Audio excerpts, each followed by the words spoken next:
Supreme court से आज Bharatiya Janata party के नेताओं को तमाचा तो पड़ा ही है, बहुत जोर से तमाचा पड़ा है। लेकिन सच बताऊं, जिस तरह की खबरें आ रही हैं, ऐसा लगता है कि भारतीय जनता पार्टी के नेताओं का अहंकार और उनकी हवस अब वहां पहुंच चुकी है जहां से कंट्रोल करना मुश्किल है। बात करूं मैं कुलदीप सेंगर मामले पर, एक आध और मामलों पर, उसके पहले आपको ले चलता हूं मध्य प्रदेश के सतना की यह घटना है।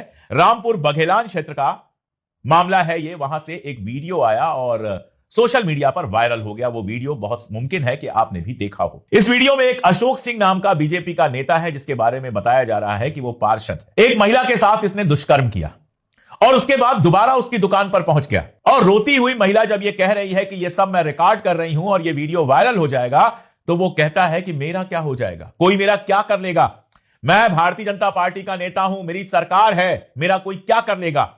ये वाला जो अहंकार है, ये बात करते हैं भारतीय संस्कृति की, ये बात करते हैं नारी के सम्मान की। लेकिन इतने नीच नेता सच बताऊं मैंने पहले कभी नहीं देखे थे।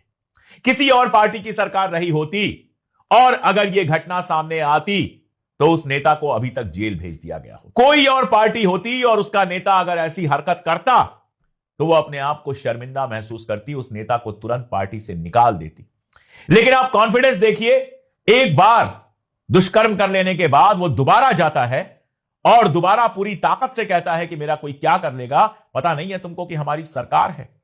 क्या भारतीय जनता पार्टी की सरकार गुंडों, मवालियों और बलात्कारियों को बचाने के लिए बनी है? क्या भारतीय जनता पार्टी की सरकार में महिला की कोई इज्जत नहीं रह गई है? क्या भारतीय जनता पार्टी की सरकार में ऐसे लोगों को खुली छूट मिली है? दुर्भाग्य से इन सारे सवालों का जवाब हां में मिलता है। कहीं से कहीं उठाकर आप देख लीजिए। बरेली की घटना पर सुबह मैंने बात की ही थी कि एक प्राइवेट पार्टी में घुस के गुंडे जो हैं वो दो मुस्लिम बच्चों को इसलिए मारते हैं, लड़कों को इसलिए मारते हैं क्योंकि उनको पार्टी में बुलाया गया था। और उसके बाद पुलिस उनको जाने देती है। होना तो यह चाहिए था कि वहीं पकड़ के उनको गिरफ्तार करना चाहिए था, लेकिन पुलिस उनको जाने देती है, उन बच्चों के खिलाफ केस करती है। जब सोशल मीडिया का प्रेशर बनता है तब जाकर इन गुंडों के ऊपर कोई केस होता है। यहां तो मामला सीधे भारतीय जनता पार्टी से जुड़ा हुआ है। हालांकि अब बताया जा रहा है कि अशोक सिंह को 28 दिसंबर को गिरफ्तार कर लिया गया है, लेकिन आगे क्या होगा यह देखना होगा। कहीं ऐसा ना हो कि उसको भी तुरंत जमानत मिल जाए। और लौटिए कुलदीप सिंह सेंगर के मामले में। कुलदीप सिंह सेंगर के मामले में यह खबर नहीं है कि हाईकोर्ट ने उसको जमानत देने की बात की थी, वो सब तो हम बात कर चुके हैं। असल में खबर यह भी नहीं है कि आज सुप्रीम कोर्ट ने हाई कोर्ट के उस मामले पर रोक लगा दी और कहा कुलदीप सेंगर अभी रिहा नहीं होगा। यह तो होना ही चाहिए था। यह एक्सपेक्टेशन तो हमारी सुप्रीम कोर्ट से रहती ही है। खबर यह है कि कुलदीप सेंगर के खिलाफ जो कुछ महिलाएं प्रदर्शन कर रही थी, जिसमें पीड़िता और उसकी मां भी थी, वहां पर कुछ लोग पहुंच गए और वो कुलदीप सेंगर का समर्थन करने लगे।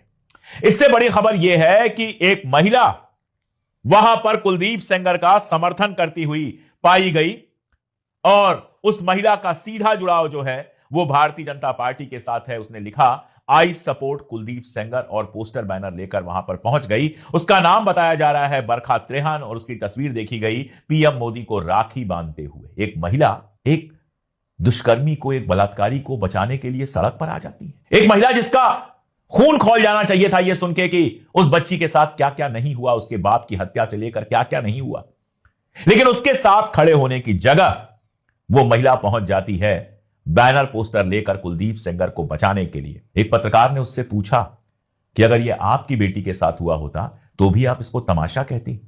सवाल का जवाब नहीं था, वो उठ के चली गई। मैं तो यह कहूंगा कि मेरा जो सबसे बड़ा दुश्मन हो, जो सिर्फ मेरा बुरा चाहता हो, जो चाहता हो कि मैं मर जाऊं, मेरी आवाज बंद हो जाए, इतना बड़ा दुश्मन हो, उसके घर की भी किसी महिला के बाल पर भी कोई आंच ना आए। उसकी महिला के साथ भी, उसके घर की महिलाओं के साथ भी कभी कुछ बुरा ना हो। दुनिया की किसी महिला के साथ कुछ बुरा ना हो, और वो तो कभी ना हो जो उस बच्ची के साथ हुआ, जो सेंगर ने किया। तो मैं ये सवाल तो नहीं पूछूंगा, लेकिन मैं ये सवाल जरूर पूछूंगा कि एक महिला होने के बावजूद आपके सीने का दिल कहां चला गया? सत्ता से प्यार करना, सत्ता के करीब रहना, सत्ता के फायदे उठाना बहुत लोग करते हैं, ये कोई ऐसी बुराई नहीं है, लेकिन इस कदर पहुंच जाना सत्ता के करीब कि उन्नाव जैसे कांड में कुलदीप सेंगर के समर्थन के पोस्टर बैनर लेकर चले जाना। कभी कमरा बंद करके अकेले में आईना देखिएगा और खुद से पूछिएगा कि आपने क्या किया है, शायद आपको शर्म आए। एक समाज में किसी महिला के साथ दुष्कर्म होने से ज्यादा बुरा कुछ नहीं हो सकता। जिसकी हत्या हो जाती है वो तो बेचारा मर जाता है, खत्म हो जाता है, कहानी खत्म हो जाती है उसकी। लेकिन जिसके साथ वो सब कुछ होता है वो सारी जिंदगी जिंदा भी रहता है और उस घाव से तिल तिल के मरता भी रहता है। हम मर्द तो कल्पना भी नहीं कर सकते कि ऐसे में उस लड़की के ऊपर क्या गुजरती होगी, लेकिन वो तो एक महिला है, वो आराम से कल्पना कर सकती थी। और सिर्फ उन्हीं की बात नहीं है, बृजभूषण शरण सिंह जिनके खिलाफ महिला पहलवान सड़क पर आई थी, जिनके ऊपर खुद इस तरह के आरोप लगे थे, वो समर्थन करते नजर आते हैं सिंगर का, शायद इसलिए कि उनकी एक जाति है। वाह, मेरी जाति का अपराधी होगा तो मैं अपराधी को भगवान बना लूंगा। बृजभूषण शरण सिंह उसका समर्थन करते हैं और साक्षी महाराज जिनके ऊपर ऐसे आरोप लग चुके हैं वो भी समर्थन करते हैं। और ओम प्रकाश राजभर जो ओबीसी कैटेगरी से आते हैं, जो ओबीसी समाज के दुख दर्द को राजनीति के द्वारा हल करने की बात करते हैं, वो हंसते हैं। खुले कैमरे पर हंसता हुआ नजर आता है वो शख्स जिसकी आंखों में आंसू होना चाहिए था। अगर वो राजनेता हैं तो उस लड़की को देखकर उन्हें अपनी बिटिया की याद आनी चाहिए थी, उन्हें अपने घर की महिलाओं की याद आनी चाहिए थी। लेकिन सत्ता का नशा शायद ऐसा है, सत्ता की लालच शायद ऐसी है कि कुर्सियों पर बैठकर लोग शर्म लिहाज सब भूल जाते हैं। लोगों के लिए औरतों की इज्जत 2 पैसे की चीज बन जाती है और लोगों की जान 1 पैसे की चीज बन जाती है। और इस कल्चर को भारतीय जनता पार्टी लगातार बढ़ावा दे रही है।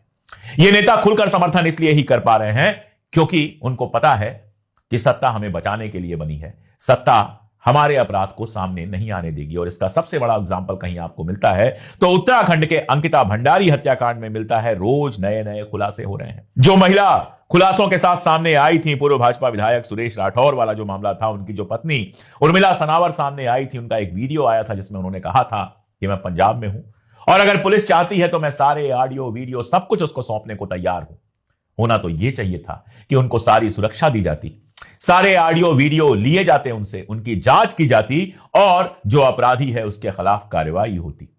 एक वीडियो है जिसमें उर्मिला कह रही हैं कि पार्टी को बचाने के लिए मुख्यमंत्री ने सीबीआई जांच नहीं होने दी। जिस तरह से बुलडोजर चला और बुलडोजर चलाकर सारे सबूत मिटा दिए गए, जिस तरह से सरकार लगातार अपराधी को बचाने की बात कर रही है, जिन सोशल मीडिया हैंडल्स ने और जिन यूट्यूबर्स ने इस पर बात की थी, उनकी एक लिस्ट बनाकर दी गई है कि इन पर बैन किया जाए, वो सब हो रहा है। लेकिन जिसके ऊपर आरोप है उसको बुलाकर जांच नहीं हो रही।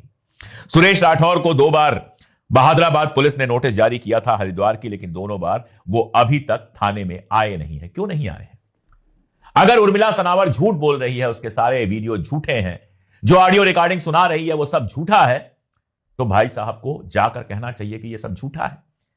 फिर थाने में जाने से डर क्यों रहे हैं? ये तो अजीब मामला है कि उर्मिला सनावर सारे वीडियोस लेकर आने को तैयार है, सारे सबूत सौंपने को तैयार है, और ये लोग जो हैं सुरेश राठौर, जो उन वीडियोस में उर्मिला को ये बताते हुए पाए गए हैं कि किसने ये सारा कुछ कांड किया था, कौन था वीआईपी, किसकी वजह से सारा कुछ हुआ है, वो थाने में आने से बच रहे हैं। बहुत सीधी सी बात है कि सच कौन बोल रहा है, झूठ कौन बोल रहा है, ये बिल्कुल साफ है। और आप देखिए वहां के महेंद्र भट्ट जी ब्राह्मण स्वाभिमान लेकर आ जा रहे हैं। अरे एक बच्ची के साथ, उत्तराखंड की एक बच्ची के साथ इतना कुछ हो गया और आपको इसमें ब्राह्मण ठाकुर लाला सूझ रहा है। ये तो मानवता का मामला है। मेरा अगर सगा कोई रिश्तेदार ऐसा काम करता हुआ पाया जाए और मुझे पता हो, मेरे पास कोई सबूत हो, तो मैं पहला आदमी होऊंगा जाकर गवाही देने वाला। यहां रिश्ता कहां से आ गया? लेकिन पार्टी के बड़े नेता हैं, मोदी जी के करीबी हैं, तो बचाने के लिए पूरा सिस्टम लग गया है। उत्तराखंड की जनता सड़क पर है, लगातार प्रदर्शन हो रहे हैं, कांग्रेस विपक्ष में है तो आएगी ही वो सड़क पर। हरीश रावत जो काफी अब बुजुर्ग हो चुके हैं, उनको भी देखा गया सड़क पर आते हुए। दिल्ली में लगातार प्रदर्शन हो रहे हैं, लेकिन सरकार के कान पर जू नहीं रेंग रही है। और जब सरकार के कान पर इस तरह के मामलों में जू नहीं रेंगती है, तभी अशोक सिंह जैसे लोग पैदा होते हैं जो कैमरे पर आकर शान से कहते हैं कि मेरा कोई क्या कर लेगा, मेरे पार्टी की सरकार है। क्या कोई नियम बना है कि जिस पार्टी की सरकार हो उसके कार्यकर्ता को, उसके सभासद को, उसके सांसद को, उसके विधायक को कोई सजा ना हो? उन्नाव के मामले में तो सेंगर साहब को सजा हुई और जेल में है वो, अभी उसके पिता के हत्या के मामले में भी जेल में है। लेकिन कहा गया कि वो लोक सेवक नहीं है, इसलिए आजीवन कारावास उन पर लागू नहीं होता। सुप्रीम कोर्ट ने भी कहा कि एक सरकारी अधिकारी, एक पुलिस का आदमी अगर लोक सेवक है तो फिर विधायक और सांसद लोक सेवक क्यों नहीं है? क्या वो जनता के पैसे पर नहीं पलते? क्या विधायक की तनख्वाह किसी प्राइवेट सेक्टर से, किसी फैक्ट्री के मालिक से आती है? क्या विधायक जिस गाड़ी में घूमते हैं वो गाड़ी जनता के पैसे से नहीं उनको दी जाती है? क्या विधायक को जो सारी सुख सुविधा शान मिलती है वो जनता के पैसे से नहीं मिलती है? हमारे आपके टैक्स के पैसे से विधायक और सांसद गाड़ियों से चलते हैं, जहाज से चलते हैं। मोदी जी 1000 करोड़ की जहाज से चलते हैं। क्यों नहीं है ये लोग लोक सेवक? मोदी जी तो खुद को प्रधान सेवक कहते हैं, फिर सांसद और विधायक लोक सेवक क्यों नहीं है? अगर टेक्निकल कोई मामला है तो सुप्रीम कोर्ट को इसमें हस्तक्षेप करके इस टेक्निकल मामले को हटाना चाहिए। न केवल वो तनख्वाह लेते हैं, बल्कि रिटायर होने के बाद जिंदगी भर उनको पेंशन भी मिलती है। जबकि सरकारी कर्मचारी को पेंशन नहीं मिलती। लेकिन बिना पेंशन वाला सरकारी कर्मचारी लोक सेवक है और जनता के पैसे से, जनता के टैक्स के पैसे से तनख्वाह, सारी सुविधाएं और फिर जिंदगी भर पेंशन लेने वाला विधायक और सांसद लोक सेवक नहीं है। यह तो बात ही समझ में नहीं आती है, मोटी बुद्धि से बात समझ में नहीं आती है। इसी आधार पर उनको जमानत देने की बात, उनका जो जेल का टर्म है उसको सस्पेंड करने की बात हाईकोर्ट ने की थी। आज सुप्रीम कोर्ट ने कहा कि जितने जजेज ने यह फैसला दिया था हाईकोर्ट के, वो बेहद पढ़े लिखे और बड़े जज हैं, इसमें कोई दो राय नहीं है। हाईकोर्ट का जज कोई मामूली आदमी नहीं होता। हाईकोर्ट का जज निश्चित रूप से कानून का बड़ा जानकार होता है। लेकिन यह बात मेरी मोटी बुद्धि में नहीं आ रही कि विधायक लोक सेवक क्यों नहीं है।